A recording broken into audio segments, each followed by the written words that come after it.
सलाम, नमस्ते, सत श्री अकाल। मैं हूं रजा और आप देख रहे हैं रजाग्राफी की सबसे खास और बड़ी रिपोर्ट, अंतरराष्ट्रीय प्राइम टाइम रिपोर्ट। एक वीडियो के अंदर दुनिया की तमाम बड़ी खबर आसान और सिंपल भाषा में आपके सामने। हजरात, सऊदी अरब और पाकिस्तान के बीच जो है कुछ चीज़ें ऐसी हो गई हैं जो पाकिस्तान को नुकसान पहुंचाने वाली है। मोहम्मद बिन सलमान, क्राउन प्रिंस, इस वक्त बुरी तरह से चिढ़ यानी किलस गए हैं पाकिस्तान की सरकार, खासकर आसिम मुनीर से। मोहतरम हजरात, बहुत आसान ज़बान में बताऊंगा क्यों। आपको मालूम है कि यूएई यानी दुबई और सऊदी अरब के रिश्ते इतने ख़राब हैं कि यमन में वो एक दूसरे के बिल्कुल आमने सामने आ गए हैं। सऊदी अरब ने यमन पर ज़बरदस्त हमले किए हैं उन ठिकानों पर जहां पर घुसपैठिए यूएई के समर्थन से घुसे हैं। यूएई का तगड़ा नुकसान हुआ और यूएई ने ऐलान किया कि हम यमन से निकल रहे हैं, हालांकि वो निकल नहीं रहा है।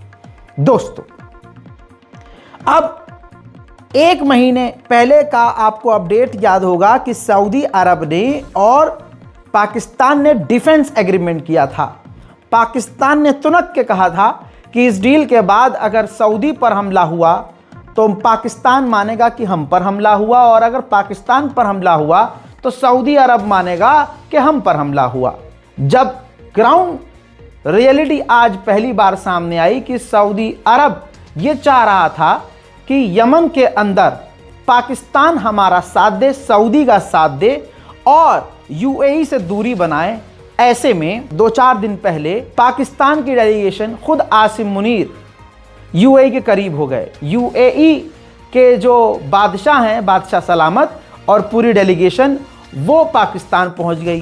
बंद कमरे में लंबी चौड़ी बातचीत हुई। अब मोहम्मद बिन सलमान को तो ये गद्दारी ही लगेगी। वो बंदा कहाँ गलत है? जो यूएई अचानक से सऊदी के खिलाफ हो गया, वही पाकिस्तान के करीब हो रहा है, तो सऊदी अरब चिढ़ेगा।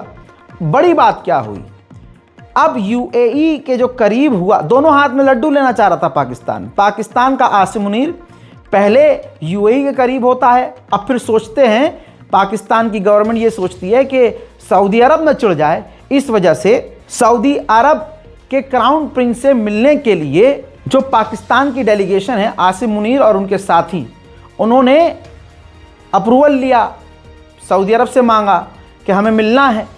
तो सऊदी अरब के क्राउन प्रिंस ने साफ मिलने से इनकार कर दिया। इससे यह क्लियर हो गया कि सऊदी अरब बुरी तरह से पाकिस्तान से नाराज़ है। मज़ेदार बात यह है कि पाकिस्तान के जो प्रधानमंत्री शहबाज शरीफ, उनके घर वाले और बीच में वो खुद भी यूएई में हैं। इस वजह से ऐसे में सऊदी अरब का चिढ़ना किलसना लाजमी है। मोहतरम हजरात, अभी बांग्लादेश में जो चीज़ चल रही है, तो बांग्लादेश के नाम पर भारत में शाहरुख खान तक को निशाना बनाया जा रहा है और उन्हें गद्दार कहा जा रहा है। हालांकि हकीकत यह है कि बांग्लादेश के खिलाड़ी को चुनने के लिए खुद बीसीसीआई ने नीलामी की लिस्ट में रखा। तो ऐसे तो अमित शाह के बेटे और बीसीसीआई को गद्दार कहना चाहिए, लेकिन लवड़े ने भुज्यम की जो टीम है, जो संगठन वाले हैं, इनकी औकात नहीं है नाम लेने की जय शाह का। इस वजह से शाहरुख खान को मुसलमान होने की वजह से निशाना बनाया गया। वहीं दूसरी तरफ जहां बांग्लादेश का और शाहरुख खान का विरोध हो रहा था, अब्बा मोहतरम इनके जयशंकर जो है बांग्लादेश चले गए। अब इतना कुछ होने के बाद इन्होंने कुछ नहीं बोला।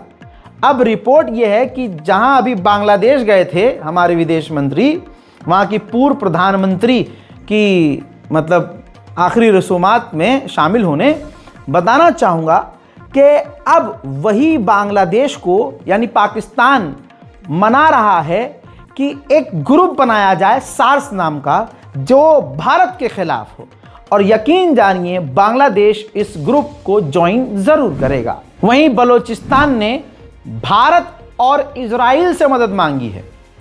बलोचिस्तान के यानी बलोच लोगों का कहना यह है, खुलासा यह किया है कि पाकिस्तान की हरी झंडी के बाद चाइना बलोचिस्तान में अपनी फौज तैनात करने की तैयारी में है, मिलिट्री बेस बनाने की तैयारी में है। ऐसे में उसने भारत को खत लिखा है और इजराइल से भी मदद मांगी है। मजेदार बात यह है कि तालिबान से भी बलोच ने मदद मांग ली है। मोहतरम हजरात, उधर पाकिस्तान के शहबाज शरीफ ने ऐलान किया है खैबर पख्तूनख्वा के इलाके में हमें गैस और तेल का भंडार मिला है, जिससे पाकिस्तान की इकोनॉमी को फायदा होने वाला है। अब आपका फायदा हो या ना हो, इस महंगाई के दौर में बहुत सारी चीजें ऐसी होती हैं जो हम गलत कर जाते हैं थोड़ा सा पैसा कमाने के लिए। लेकिन आज आपको फिर से याद दिलाना चाहूंगा, भैया देश का हाल बहुत बुरा है, इतना सोच नहीं सकते जितना बुरा है। जीडीपी कहां जा रही है, रुपया कहां जा रहा है, नौकरी है नहीं, जिनके पास है उनकी सैलरी इतनी नहीं कि बेचारे किराया, घर का कुछ खाना पानी, अनाज के अलावा तीसरा कुछ काम कर सके। जिंदगी किस्तों पे चल रही है। ऐसे में मेरे चाहने वाले मुझसे कहते हैं, उम्मीद की किरण मानते हैं मुझे, लेकिन इतना बड़ा हूं नहीं मैं, लेकिन फिर भी आपके लिए किरण ढूंढ के लेके आया हूं। एक तो हम ईमानदार, हमारे देखने वाले ईमानदार, एक नंबर हलाल काम करने वाले। हराम काम करना हो तो भैया आसान तरीके बहुत हैं, लेकिन दिक्कत यह है कि आप भी एक नंबर वाले और हम भी एक नंबर वाले ही तो रह जाते हैं, मिडिल क्लास और गरीब। 2 नंबर वाले तो आगे बढ़ ही जाते हैं। लेकिन फिर भी आपके लिए हलाल और 1 नंबर का तरीका मैं निकाल के लाया हूं। देखिए, इस ऐप का नाम है मार्केट वॉल्फ। अच्छे खासे पैसे आप कमा सकते हैं, बस थोड़ा सा दिमाग इस्तेमाल कीजिएगा। लोग कमेंट करते थे, आज मैं जवाब ले आया हूं। जैसा मैंने आपसे बोला, पहली बात, ये ऐप सेबी से रजिस्टर्ड है, कोई फर्जी नहीं। हजरात, इस ऐप के जरिए आप अच्छा पैसा कमा सकते हैं। सवाल अब आपका ये होगा, रजा भाई इसे यूज कैसे करते हैं? तो चलिए मैं आपको बताता हूं। ये ऐप खास करके आपको खुद ही गाइड करती है।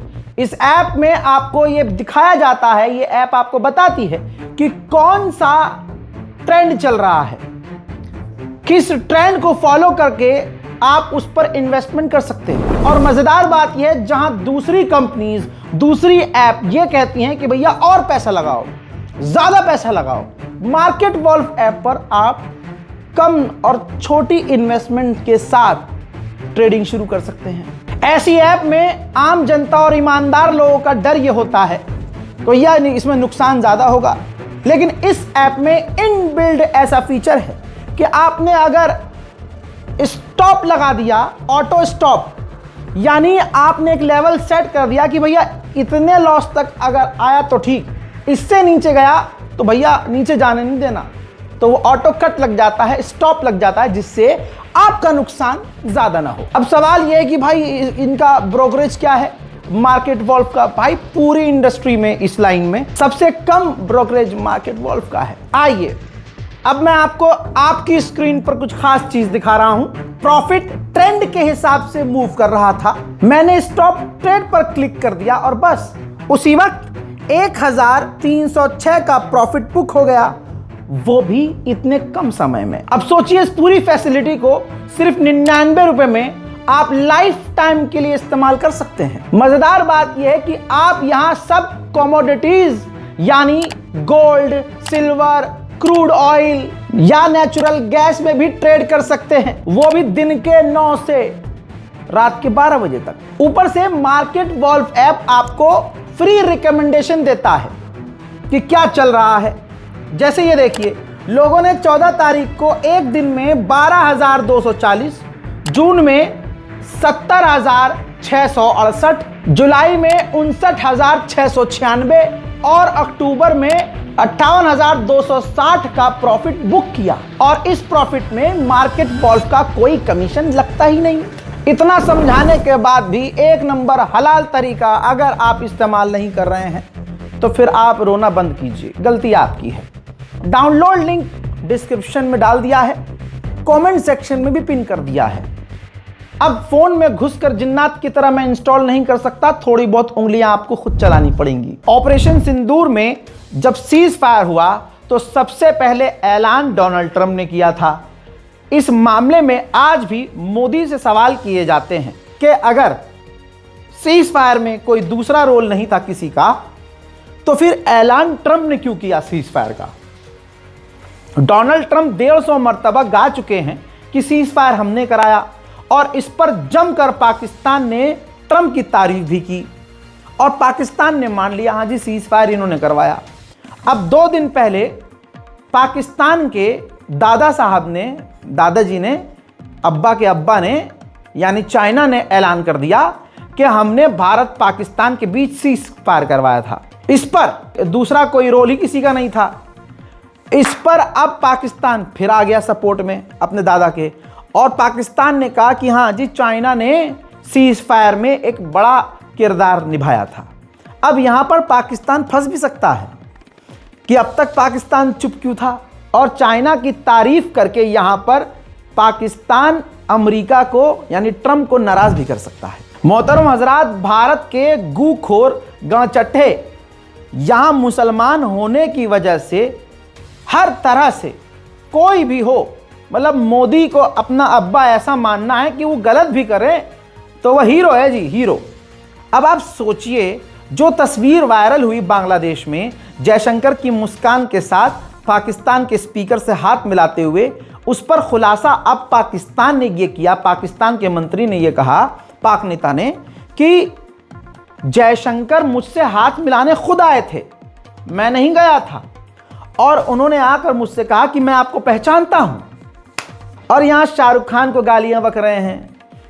आहा, इसे कहते हैं गू रियलिटी चेक। अब कोई हिंदू संगठन की औकात नहीं, वो जो लचकीले बाबा हैं, लहरा लहरा के बल्ब खा खा के जो शाहरुख खान को गालियां बक रहे हैं, इस खबर पर खामोश रहेंगे। वहीं बात करें दोगलेपन की तो वाह, दूसरी तरफ पड़ोसी को गलत बताते हुए ये देखिए, भारत के विदेश मंत्री माननीय जयशंकर ने कहा है कि अगर पड़ोसी अच्छा नहीं तो आपको इससे फ़ायदा नहीं मिलता। आप यह नहीं कह सकते कि मेरे साथी पानी बांटिए, लेकिन मैं आपके साथ आतंकवाद जारी रखूंगा, यह मुमकिन नहीं है। जाहिर सी बात है, इसमें माननीय जयशंकर ने पाकिस्तान को आड़े हाथ लिया। हजरात, भारत की एयर इंडिया, जिसके नाम में इंडिया है, लेकिन पूरी तरह से भारत का नाम खराब करने वाली एयर इंडिया का एक और कांड सामने आया है। एयर इंडिया की फ्लाइट्स कैसी होती हैं मुझे बताने की ज़रूरत नहीं है। आप लोग अगर एयर इंडिया से सफ़र करते हैं या किया हो तो आपको अच्छे से पता होगा। वहीं कनाडा में एयर इंडिया की एक फ़्लाइट को पायलट शराब के नशे में उड़ाने वाला था। वो तो कनाडा की अथॉरिटी ने जांच की तो पकड़ लिया, चेकअप में, रूटीन चेकअप में। अब भारत की एयर इंडिया से 26 जनवरी तक का समय देकर कनाडा ने जवाब मांगा है कि इस पर आप क्या कार्रवाई करेंगे। अब ज़रा सोचिए दोस्तों, अगर एयर इंडिया फ्लाइट को, पैसेंजर विमान को, अगर वो शराबी पायलट उड़ाता तो कितने सारे लोगों की जान खतरे में पड़ती। उधर दोस्तों, उमर खालिद जो जेल में बिना ट्रायल के बंद हैं और सारी दुनिया को पता चल चुका है कि उसको मुसलमान होने की वजह से जेल में ठूसा गया है। यह मामला अब बहुत बड़े लेवल का हो गया है, क्योंकि न्यूयॉर्क के मेयर ममदानी ने ओपन लेटर लिख दिया है और उमर खालिद की चिंता व्यक्त की है कि हम तुम्हारे बारे में सोच रहे हैं उमर खालिद, हम मांग करते हैं कि तुम्हें बेल मिले। साथ ही दोस्तों, अमेरिका के 8 नेताओं ने भी उमर खालिद के लिए आवाज़ उठाई है।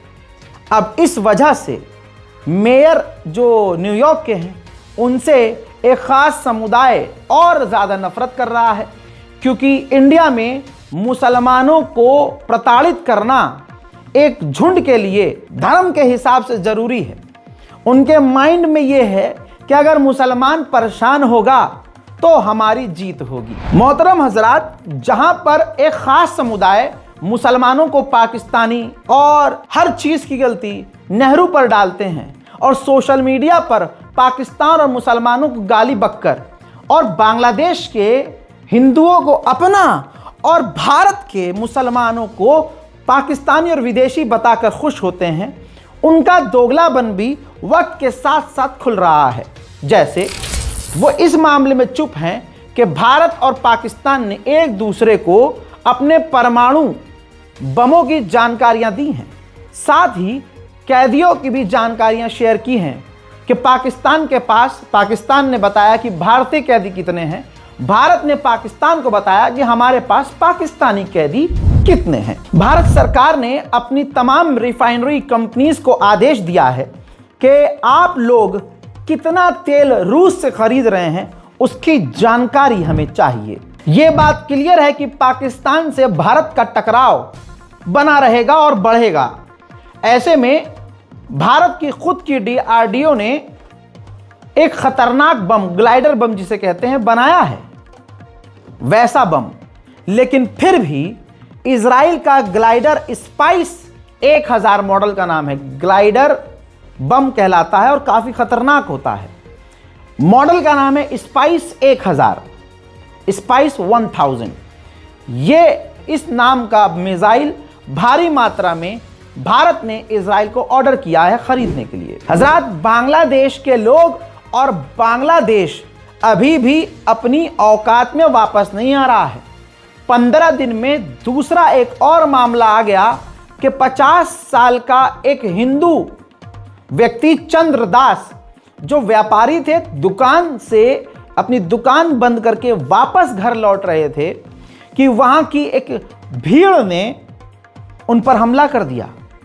बुरी तरह से धारदार हथियारों से उन पर हमला किया। सिर्फ हमला नहीं किया, उनके चंद्रदास के सर पर पेट्रोल डालकर आग लगा दी। वो तो गनीमत ये रही कि चंद्रदास के करीब पास में तालाब था, तालाब में वो जाकर कूद गए, लेकिन लगभग वो पूरी तरह से जल चुके हैं। स्थानीय लोगों ने बताया कि गुंडों ने मुंह कवर करके ये काम किया। शोर मचाने पर वो गुंडे भाग गए।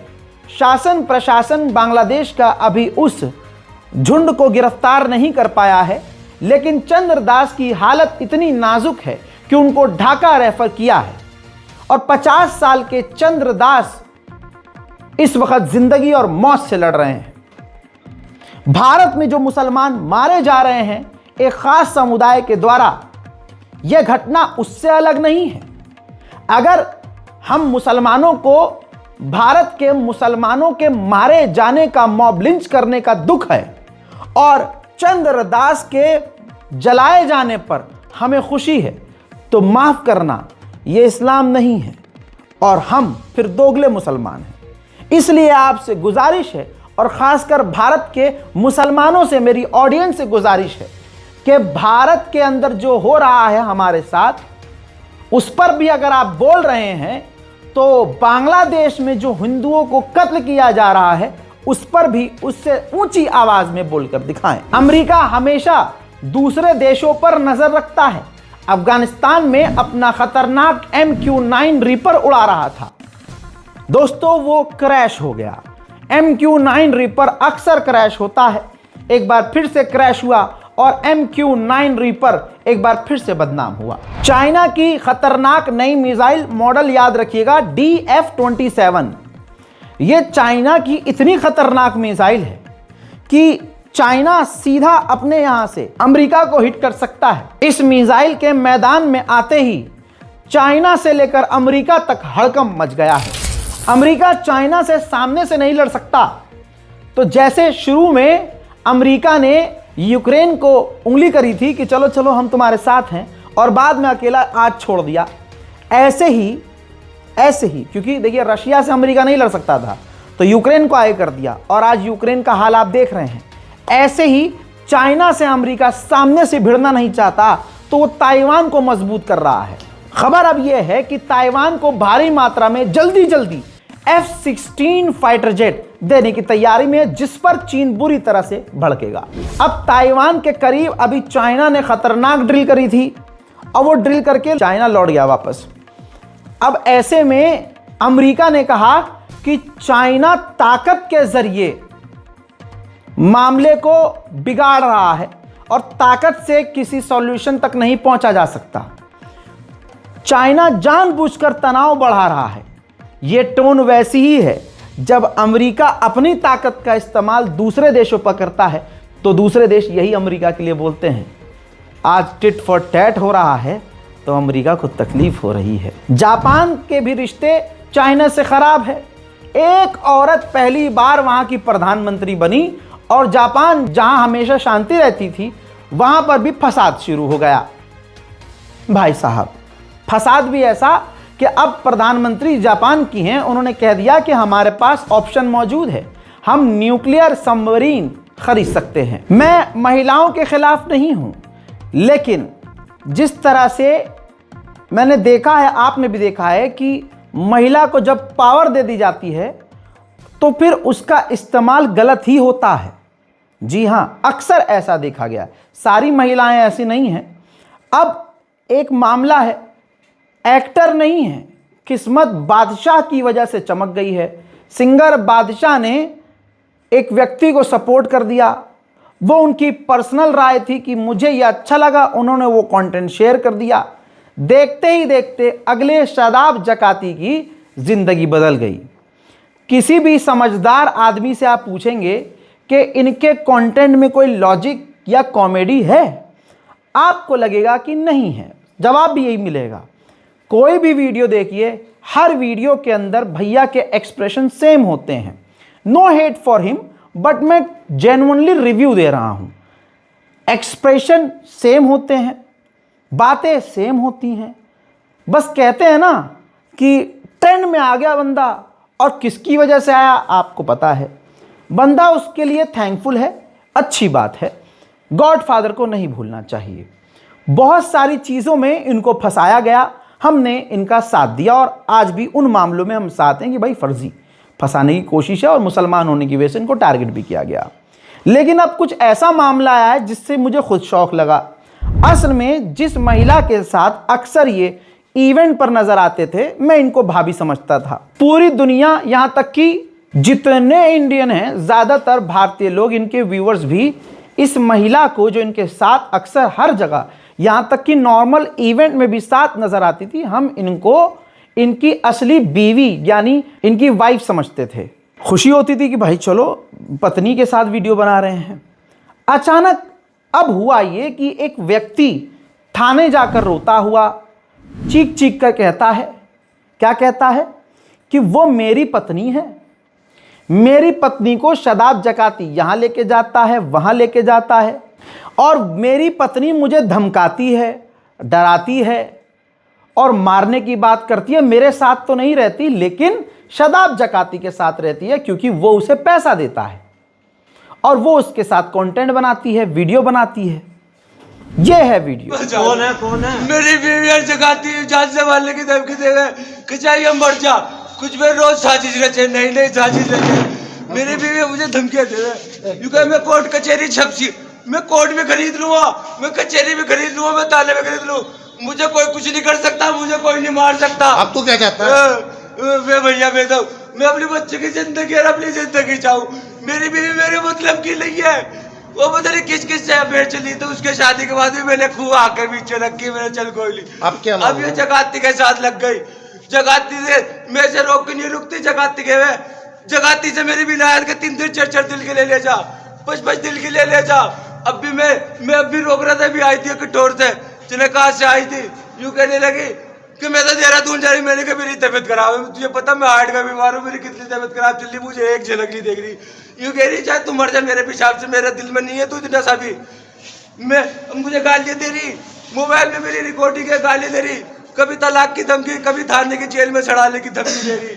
जगाती के केले वो ये सारे काम कर रही, और मैंने मना करा फिर भी देहरादून चली गई। और यूं कह रही मुझसे झूठ के थाने में बैठी थी। मैं मुझ में इल्जाम पे इल्जाम लगाया जाए, मुझे मारने की, मुझे कितनी बुरी साजिश। अब दोस्तों, मैं अपना ओपिनियन नहीं दे रहा हूं कि ये ड्रामा कर रहा है या वो, मैं आपको न्यूज़ को बता रहा हूं और समझाने की कोशिश कर रहा हूं। फिर इसके बाद मामला आगे ये बढ़ता है कि पत्नी का रिप्लाई आता है। पहले तो आवाम इसी झटके में थी कि ये शादाब भाई की बीवी नहीं है, ये तो ऑन स्क्रीन बीवी है उनकी, असली बीवी तो सामने ही नहीं है। अब महिला ने जो वीडियो बनाया और क्लेम किया वो शॉकिंग था सबके लिए। शादाब की ऑन स्क्रीन अहलिया यानी बीवी ने कहा कि जी वो तो मुझे तलाक दे चुका है, अब सवाल यह है कि तलाक दे चुका है तो तुम क्यों रह रही हो उनके साथ? और वो पूरे घमंड से कह रही है कि मैं 4 बच्चों को पालती हूं, वीडियो बनाती हूं, वो मुझे पैसा देता है। पहले वीडियो देखिए, बहुत सारी बातें आपको भी समझ में आएंगी। कुछ मतलब नहीं है, मैं उनके साथ काम करती हूँ, उस चीज़ का मुझे पैसा मिल रहा है, मैं उनके साथ काम कर रही हूँ, मैं अपने घर में रह रही हूँ सुकून से, 4 बच्चों का पेट पालने की कोशिश कर रही हूँ। लेकिन मेरे हस्बैंड को ये सब कुछ सहन नहीं हो रहा है, वो बहुत मार पिटाई करता है, मुझे बहुत परेशान कर रहा है, मैं उससे अलहदा होना चाह रही हूँ। इस वजह से शदाब ज़काती का इसमें कुछ हाथ नहीं है, वो बिल्कुल सही है, निर्दोष है। जबरदस्ती करता शदाब ज़काती वीडियो बनाना आपके साथ? नहीं, बिल्कुल भी नहीं करते हैं वो, कुछ नहीं। मैं अपनी मर्जी से ही जाती हूँ, अपनी मर्जी से ही वीडियो बना रही हूँ, सब मैं अपने काम अपनी मर्जी से ही कर रही हूँ। पैसा देते हैं आपको वीडियो बनाने का? जी, मुझे पैसे देते हैं वो। तो पति के साथ क्या मामला चल रहा है तुम्हारा अभी? वो मुझे परेशान करता है, मेरे साथ मार पिटाई करता है, मुझे वो तलाक दे चुका है। इरम बाजी ने पूरा जोर दे के 2 बार लहजों को चढ़ा कर कहा कि मैंने 4 बच्चे पाले और 4 बच्चे पाल रही हूं, मैं कमा रही हूं और मेरा पति ये सहन नहीं कर पा रहा है। कमाल यह है कि पूरी दुनिया में बात करें भारत की तो मर्द अपनी औरत के लिए बहुत कुछ करता है, मर्द भी अपने बच्चे पालता है, लेकिन वो कभी एहसान नहीं जताता कि अरे मैं पाल रहा हूं, मैं खिला रहा हूं, मैं बच्चों के लिए ये कर रहा हूं। लेकिन महिला अगर कमाती है तो सबसे पहले उसे अपना पति बुरा लगता है। अब जब शदाब ज़काती लग्जरी लाइफ दे रहे हैं, इस महिला को पब्लिक में लेके जा रहे हैं, सेलिब्रिटी वाली इज्जत मिल रही है, तो पति देव तो बुरे लगेंगे ही ना, वो बेरोजगार भी लगेगा। और जाहिर सी बात है, अगर वो इनके पति काम करते भी होंगे तो इतना तो पैसा नहीं कमा पा रहे होंगे जितना शदाब ज़काती इनकी पत्नी को दे रहे हैं।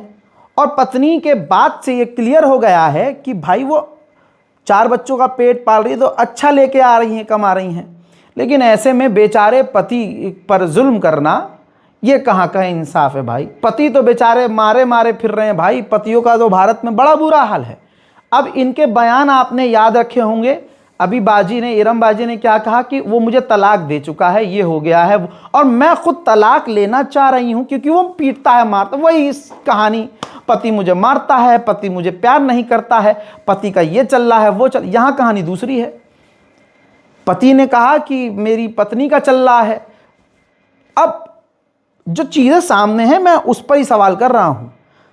अब इसके बाद, इस वीडियो के बाद एक और वीडियो आता है, वो दिमाग घुमा रहे हैं, बल हमारे साथ ही प्रैंक हो गया।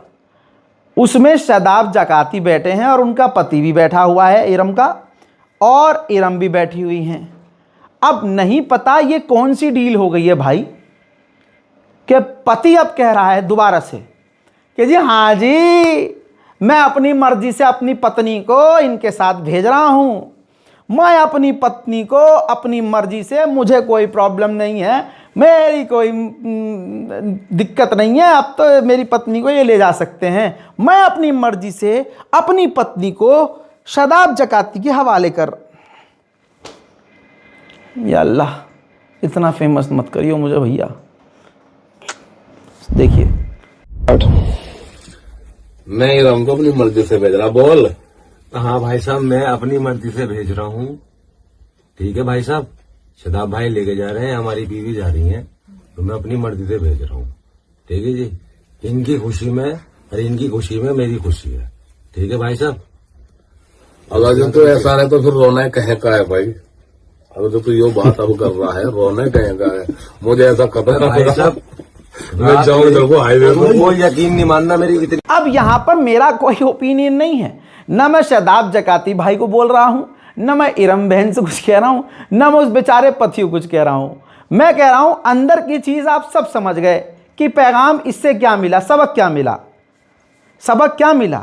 अब यहां शदाब ज़काती ने कोई भी भाई से डील कर ली हो, लेकिन यार बड़ा अजीब लगा मुझे, एज अ मैन मुझे बुरा लगा कि मतलब क्या ही फील कर रहा होगा वो बेचारा जिसकी पत्नी है कि कंट्रोल ही नहीं है। भाई वो तलाक देना नहीं चाह रहा होगा। अब इस वीडियो के बाद 10 सवाल आपके दिमाग में होंगे कि ये अभी तो कह रही थी उसने मुझे तलाक दे दिया 3, और मैं भी अलग होना चाह रही हूँ, और अब सब सही हो गया। अंदर खाने तो बहुत कुछ चीज़ें ख़राब हो रही होंगी ना। अल्लाह इन तीनों की ज़िंदगी आबाद रखे भाई, लेकिन सबक इशारतन बहुत मिल रहा है। भैया समझ जाओ यार, अब मैं खुल के क्या ही बोलूँ, वरना शादाब भाई कहेंगे रज़ा भाई तुम तो यार हमारे खिलाफ। मैं खिलाफ नहीं हूँ, ये हालात जो बने हैं ना ये शॉकिंग है और ये बड़े गलत है। और पति को देख के मुझे बड़ा दुख हुआ कि यार अपनी पत्नी को शादाब भाई के हवाले कर रहा हूँ मैं अपनी मर्ज़ी से। गैरतमंद पति शायद ऐसे नहीं करते, बट ठीक है, उनकी मर्ज़ी है। भारत में तो मर्ज़ी डेमोक्रेसी है भाई। सबक है, सबक सीखो भाई। मैं खुल के नहीं बोला हूँ इस मामले में, हालांकि मैं खुल के बोलता हूँ, लेकिन सबक है। और आपकी राय बेहद ज़रूरी है क्योंकि हमारी ऑडियंस जेन्युइन है भाई, रियल है। तो नीचे कमेंट ज़रूर कीजिएगा, पढ़ूंगा। हजरात, सूडान से एक बहुत बड़ी खबर आ रही है। आरएसएफ जिसने नरसंहार किया अल्फ शहर में और दूसरे इलाकों में और अभी भी चल रहा है, उसका आरएसएफ का रैपिड सपोर्ट फोर्स का, उस आतंकी झुंड का जो चीफ ऑफ स्टाफ है, कमांडर है, वो ड्रोन हमले में मारा गया है। जी हां, सूडान की आधिकारिक फौज ने ड्रोन हमला किया और जो आतंकी झुंड था आरएसएफ, उसके लीडर को कत्ल कर दिया। वहीं चाइना का एक और कांड सामने आया है। जरा तस्वीरों को देखिए। चाइना अपने ड्रोन को पूरी तरह से कवर करके जो कमर्शियल समुद्री जहाज होता है उनके कंटेनर में चढ़ा रहा है और तैनाती के लिए समुद्र के रास्ते दूसरे अपने अड्डों पर भेज रहा है। चाइना ये कैसी और किस चीज़ के लिए तैयारी कर रहा है, दुनिया को सोचना चाहिए। यूरोपियन ऑफिशियल, महिला ऑफिशियल ने कहा है कि अगर हम यानी यूरोप अगर रशिया को नहीं हरा पा रहा है तो हम चाइना को कैसे हराएंगे। China is so much bigger economy than Russia is, with so much bigger military than Russia is. So if you're saying that you're not able to beat, that we collectively are not able to really pressure Russia so much that it would have an effect, because then how do you say that you're able to take on China with? कमाल की बात यह है कि भारत के नफरती चिंटू, जिनकी धार्मिक भावनाएं मुंह में होती हैं और एकदम से उनको चोट लग जाती है, थाईलैंड ने कंबोडिया में घुसकर देवता की मूर्ति को तोड़ा और आपके सामने ये देखिए मंदिर को पूरी तरह से ध्वस्त कर दिया। तस्वीर देख रहे हैं आप। हिंदुओं, अरे बजरंग दल कहां हो? विरोध नहीं कर पा रहे हो? मुंह में कुछ फंसा लिए हो क्या? देखिए दोस्तों, ये देखिए, गूखोर पूरी तरह से खामोश हैं। इनके मंदिर को थाईलैंड ने ध्वस्त किया है। भारत ने विरोध पहले ही जताया है, लेकिन वो जो झुंड मुसलमानों और ईसाइयों पर हमले करता है वो खामोश है। हजरात, गाना का वो मामला आपको याद होगा, अफ्रीका का एक देश जिसमें एक व्यक्ति ने अपने आप को पैगंबर बताने, नौजुबिल्लाह पैगंबर बताने की कोशिश की। नूह अलैहिस्सलाम अपने आप को क्लेम कर रहा था। थू हजरात, बहुत बड़ा बवाल किया इसने, खूब लोगों को बेवकूफ़ बनाया। मर्सिडीज़ खरीदी, घर खरीदा, आईफोन खरीदा और कट्टे में घूमता था। ये इतना बड़ा विवाद हो गया कि पहले पुलिस ने पकड़ा था, फिर छोड़ दिया था, कहते हुए कि ये रिलीजियस मामला है। लेकिन जब अब क्लियर हो गया कि ये फ्रॉड है, तो गाना की पुलिस ने, जी हाँ तस्वीर आपके सामने, गाना की पुलिस ने इसे गिरफ्तार कर लिया है। अब वहां का धीरेन्द्र शास्त्री गिरफ्तार हो गया है, यहां का नहीं हो पाएगा। वहीं वेनेजुएला के एक मिलिट्री जोन में तस्वीर देखिए, आग लग गई है। अभी ये क्लियर नहीं हुआ है कि आग कैसे लगी है, लेकिन हालत यहां की खराब हो गई है। एक समुद्री टैंकर वेनेजुएला से निकला और ईरान की तरफ जाने लगा। अमेरिका की नेवी ने उसका पीछा करना शुरू कर दिया। उस टैंकर ने तुरंत अपना झंडा बदलकर रूस का झंडा लगा दिया और रशिया अपने झंडे की पूरी इज्जत करता है। रशिया ने तुरंत अमेरिका से मांग की कि हमारे उस जहाज का जो हमारा है उसका पीछा ना करें। वेनेजुएला के राष्ट्रपति ने बड़ा कदम उठाया। जो उनके विरोधी लोग थे, पिछले साल उन्होंने अपने विरोधी लोगों को गिरफ्तार करवाया, जिसकी वजह से उनकी देश के अंदर ही आलोचना अभी तक हो ही रही थी।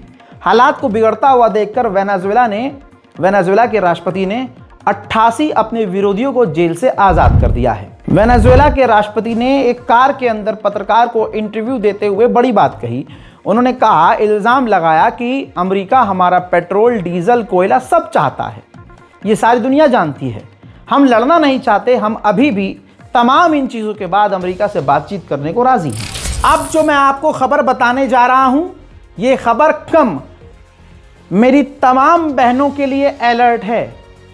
आप सब पर यह वाजिब है कि इस खबर को शेयर कीजिए, चाहे इतने पार्ट को काटिए और इसको हर जगह अपने व्हाट्सएप स्टेटस पर, फेसबुक पर, इंस्टाग्राम पर शेयर कीजिए, कोई कॉपीराइट नहीं है।